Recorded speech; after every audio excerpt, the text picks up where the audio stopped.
꽤 오래전부터 잊혀질만 하면 한 번씩 논란이 되는 이슈가 있다. 2014년 7월 일주일 간격으로 두 가지 군 관련 사건이 발생했는데, 하나는 저녁 당일 새벽에 부대를 빠져나간 군인에게 저녁 당일도 군인 신분이라며 군 당국이 탈영 처리를 한 반면, 전역하는 바로 그날 극단적인 선택을 한 군인에겐 이제 민간인 신분이기 때문에 군과 상관없다는 입장을 취한 것. 이 두 사건은 군대 이중자 때 레전드, 군대 전역일 논란, 국방부 태세 전환 레전드, 뭐 이런 제목으로 커뮤니티에서 이슈가 됐다. 유튜브 댓글로 군인 신분은 정확히 어느 시점까지 유지되는 건지 취재해달라는 의뢰가 들어와 취재했다.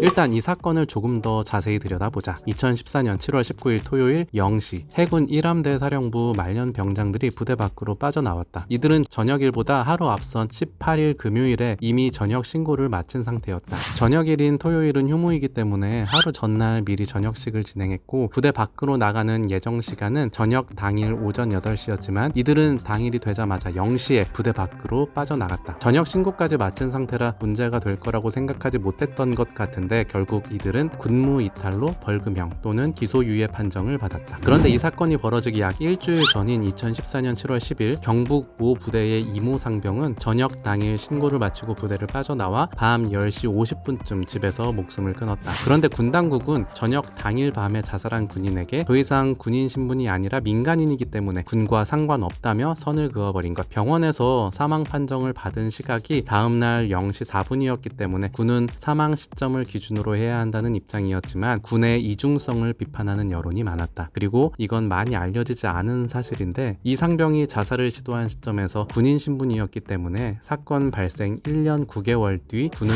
결국 그를 순직으로 인정했다. 결과적으로 이 두 사건에서 알 수 있는 건 저녁 당일에도 군인 신분이 유지된다는 것. 하지만 병역법이나 군인사법엔 저녁일 몇 시까지 군인 신분이 유지된다고 명확하게 나온 조항은 없다. 이에 대해 군 법무관 출신 박지훈 변호사는 이렇게 설명했다. 전역 관련해서 병역법이나 군인사법 이런데 시점에 대한 규정이 없습니다. 그러다 보니까 원칙적으로 일수로 계산을 하고 전역 신고한 날 당일, 그러니까 밤 10시, 2시까지 복무 기간이 되는 거고, 병역법 제18조는 복무기간을 이렇게 규정하는데, 이 복무기간이라는 말 자체에 저녁 시점은 저녁 당일 밤 12시까지라는 점이 이미 내포되어 있다. 이미 민법 제159조 기간의 만료점에서 기간을 일, 주, 월 또는 연으로 정한 때에는 기간 말일의 종료로 기간이 만료한다고 규정해놨기 때문이다. 3월 18일까지 돈 갚으라고 얘기를 하면 3월 18일 12시까지 돈 갚으면 되는 거잖아요. 그거랑 똑같은 말씀이에요. 결국 저녁 신고를 하고 부대 밖을 나왔더라도 그날 밤 12시까지는 여전히 군인 신분이 유지된다는 것. 신고했다 하더라도 날짜대로 가기 때문에 영내 밖에 있어도 신분상으로는 군인이라고 봐야 되고. 자, 정리하면 저녁 신고를 마치고 부대원들과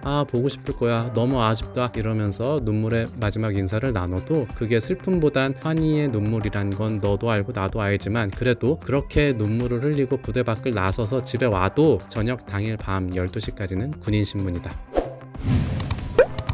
당신도 취재를 의뢰하고 싶다면 댓글로 의뢰하시라. 지금은 두뇌 풀가동 짤이 들어간 논문은 무슨 내용인지 취재해달라는 의뢰가 들어와 취재 중이다. 구독하고 알람 설정하면 조만간 취재 결과가 올라올 거다.